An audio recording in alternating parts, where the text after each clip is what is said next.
तो हाल ही में देश भर के सरकारी कर्मचारी व अनेक राज्यों से लाखों की संख्या में जुटे लोगों ने दिल्ली के रामलीला मैदान पर ओल्ड पेंशन स्कीम को लेकर के प्रदर्शन किया। ओल्ड पेंशन स्कीम क्या है, न्यू पेंशन सिस्टम क्यों हो रहा है, इसको लेकर प्रदर्शन, क्या कहना है सरकार का इस मुद्दे पर और क्या है the middle class opinion on this new pension system. NPS को एक 2 टियर स्ट्रक्चर में बांटा गया है। सरकार का कहना है कि रिटायर्ड पेंशनर्स की आबादी बढ़ती जा रही है और इसी वजह से सरकार उनकी स्टेबल पेंशन को अफोर्ड नहीं कर पा रही है। ऐसा है तो अपने एमपीज और एमएलएस को भी ओल्ड पेंशन स्कीम से बाहर निकालिए, जो कि सिर्फ 5 साल की सर्विस भर करके पूरी जिंदगी भर हर महीने एक निश्चित और मोटी पेंशन उठाते हैं। सिर्फ उनको ही इस स्कीम से नदारद क्यों रखना जिनके पास सोशल और फाइनेंशियल सिक्योरिटीज नहीं, जो कि एक आम इंसान है और इस कलयुगी जमाने में ना जाने कब उनकी औलादे उनको वृद्धा आश्रम का रास्ता दिखा दे। सरकार है जिसके पास महज 1 किलोमीटर की सड़क बनाने के लिए 260 करोड़ रुपए का बजट आ जाता है, जिसके पास विदेश यात्राएं करने का पैसा है, क्रिकेट स्टेडियम्स और इमारतें बनाने का पैसा है। और फिर यही सरकार स्वास्थ्य और शिक्षा की दुहाई देते हुए एक मिडिल क्लास गवर्नमेंट सर्वेंट के कंधों पर उसके बुढ़ापे का बोझ बढ़ाना ठीक समझती है।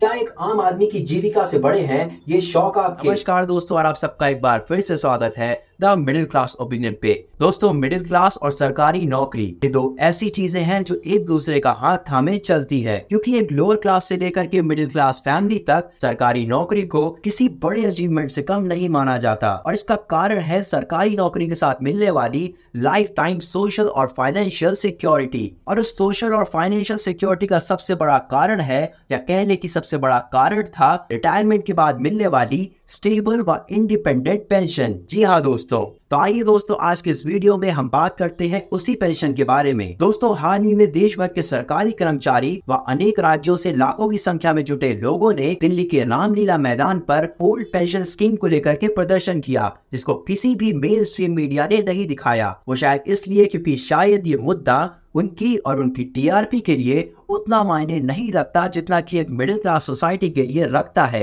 या फिर ये कह लें कि अगले लोकसभा इलेक्शंस में सिर्फ कुछ ही महीने बाकी हैं और इसी डर से कुछ गोदी मीडिया ने अपनी फेवरेट पॉलिटिकल पार्टीज को बचाने के लिए इस खबर को कवर नहीं किया, या फिर ये भी हो सकता है कि इतने कम समय में इस मुद्दे को जनता को समझाने के लिए मीडिया हाउसेस के पास उतना टाइम नहीं बचा है और ना ही उनकी पॉलिटिकल पार्टीज के पास इतना समय है कि वो इस स्कीम के अल्टरनेटिव के रूप में आम जनता को कोई लॉलीपॉप पकड़ा सके। पर आज आमतौर पर मिडिल क्लास की अनदेखी कर दी जाने वाली आवाज द मिडिल क्लास ओपिनियन पर हम आपको बताएंगे कि क्या है ये पूरा मामला, क्या है ओल्ड पेंशन स्कीम, क्या है न्यू पेंशन सिस्टम, क्यों हो रहा है इसको लेकर प्रदर्शन, क्या कहना है सरकार का इस मुद्दे पर और क्या है the middle class opinion on this new pension system. दोस्तों, ये भीड़ किसी पॉलिटिकल पार्टी का विरोध या फिर सपोर्ट करने के लिए इकट्ठा नहीं हुई है, बल्कि ये भीड़ तो अपने हक की मांग को लेकर, अपने भविष्य, अपनी ओल्ड एज सिक्योरिटी को लेकर इकट्ठा हुई है। क्योंकि 1 जनवरी 2004 को अटल बिहारी वाजपेयी की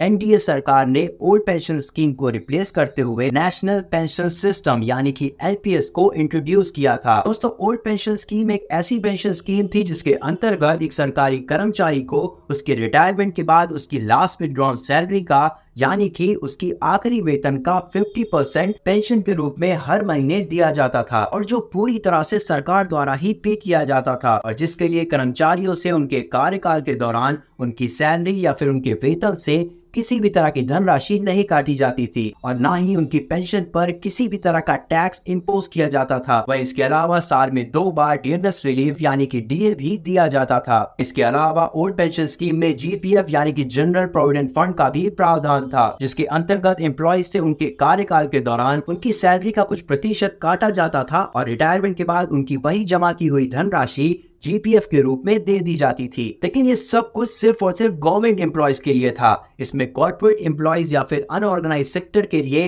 कुछ भी नहीं था। फिर 1 जनवरी 2004 से लागू होता है नेशनल पेंशन सिस्टम, जिसकी शुरुआत तो सरकारी कर्मचारियों के लिए हुई थी, लेकिन साल 2009 से ये देश के सभी 18 से 60 वर्ष के नागरिकों के लिए प्रस्तावित कर दिया गया। इस नेशनल पेंशन सिस्टम के अंतर्गत एम्प्लॉयज को अपनी सैलरीज का 10% अपने ही पेंशन के लिए कंट्रीब्यूशन के रूप में पेंशन कॉर्पस में डालना पड़ेगा, जिसमें कि उनके एम्प्लॉयर्स यानी कि गवर्नमेंट सर्वेंट के लिए गवर्नमेंट और प्राइवेट एम्प्लॉयज के लिए उनकी ऑर्गेनाइजेशंस या कंपनीज 15% तक का कंट्रीब्यूशन कर सकती है, जो कि उनके कंट्रीब्यूशन के साथ मिलकर उनकी पेंशन बनेगी। वहीं इस एनपीएस के अंतर्गत एम्प्लॉयज को किसी भी तरह का जीपीएफ ऑफर नहीं किया जाएगा। तो दोस्तों देखा जाए तो एनपीएस एक तरह का एन्युटी प्रोडक्ट है। एन्युटी प्रोडक्ट यानी कि एक ऐसा प्लान जिसके अंतर्गत आप अपनी सर्विस के दौरान अपनी सैलरी का कुछ % जमा करते हैं और वो रिटायरमेंट के बाद आपको मासिक, तिमाही या फिर वार्षिक तौर पर रिटर्न्स देता है। तो वही दोस्तों, अगर एनपीएस के स्ट्रक्चर के बारे में बात करें तो एनपीएस को एक 2 टियर स्ट्रक्चर में बांटा गया है। टियर 1 अकाउंट एनपीएस का प्राइमरी अकाउंट होता है, जिसे कि हम पेंशन अकाउंट भी कहते हैं। वही टियर 2 अकाउंट टियर 1 अकाउंट से लिंक्ड होता है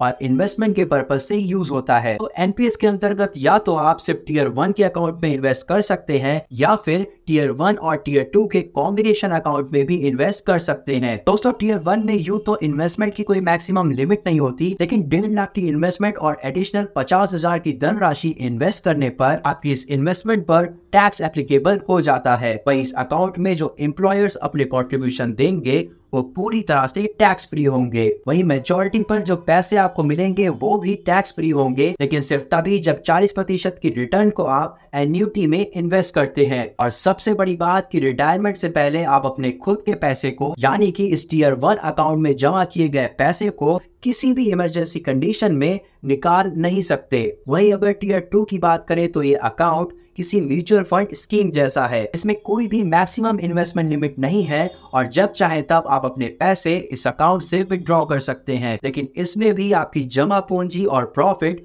दोनों पर ही टैक्स लगेगा। तो दोस्तों जैसा कि हम देख सकते हैं कि ओल्ड पेंशन स्कीम सरकारी कर्मचारियों के लिए इस नेशनल पेंशन सिस्टम से कई गुना ज्यादा फायदेमंद है, वो भी तब जब सरकारी कर्मचारियों के कंधों पर पहले से भी ज्यादा बोझ आ गया है। वैकेंसीज ना के बराबर है, प्राइवेटाइजेशन होने शुरू हो गए हैं और salaries, increment, incentives corporate sector के कंपैरेटिवली बहुत ही कम है, लेकिन फिर भी सबको एक ही पेंशन स्कीम के अंदर रखा गया है। सरकार का कहना है कि रिटायर्ड पेंशनर्स की आबादी बढ़ती जा रही है और इसी वजह से सरकार उनकी स्टेबल पेंशन को अफोर्ड नहीं कर पा रही है। द हिंदू के मुताबिक यूनियन मिनिस्टर ऑफ स्टेट की तरफ से ये बताया गया था कि पेंशनर्स की संख्या एक्टिव एम्प्लॉयज से भी ज्यादा हो गई है। जहां 70 लाख के करीब पेंशनर्स हैं, तो वहीं 50 से 60 लाख के करीब एक्टिव एम्प्लॉयज हैं। और तो और 6 से 7 हजार पेंशनर्स ऐसे भी हैं जिनकी आयु 100 वर्षों से भी अधिक हो चुकी है, लेकिन अभी भी वो अपनी वेतन के बराबर पेंशन उठा रहे हैं। इसके अलावा ओसिस यानी कि old age social and income service project की माने तो भारत की आबादी का बहुत ही छोटा हिस्सा सरकारी विभागों में कार्यरत है और इसीलिए एनपीएस में सभी इंडिविजुअल्स के लिए सेम स्कीम है ताकि सबको इक्वल फायदा हो। यानी कि एक तरफ आपको सरकारी पेंशनर्स की आबादी भी बहुत ज्यादा लग रही है और दूसरी तरफ आप ये कहते थे कि ओपीएस का फायदा देश के बहुत छोटे वर्ग को मिल पाता है। अगर ऐसा है तो अपने एमपीज और एमएलएस को भी ओल्ड पेंशन स्कीम से बाहर निकालिए, जो कि सिर्फ 5 साल की सर्विस भर करके पूरी जिंदगी भर हर महीने एक निश्चित और मोटी पेंशन उठाते हैं। सिर्फ उनको ही इस स्कीम से नदारद क्यों रखना जिनके पास सोशल और फाइनेंशियल सिक्योरिटीज नहीं, जो कि एक आम इंसान है और इस कलयुगी जमाने में ना जाने कब उनकी औलादे उनको वृद्धा आश्रम का रास्ता दिखा दे। तो आइए जानते हैं क्या है द मिडिल क्लास ओपिनियन इस मुद्दे पर।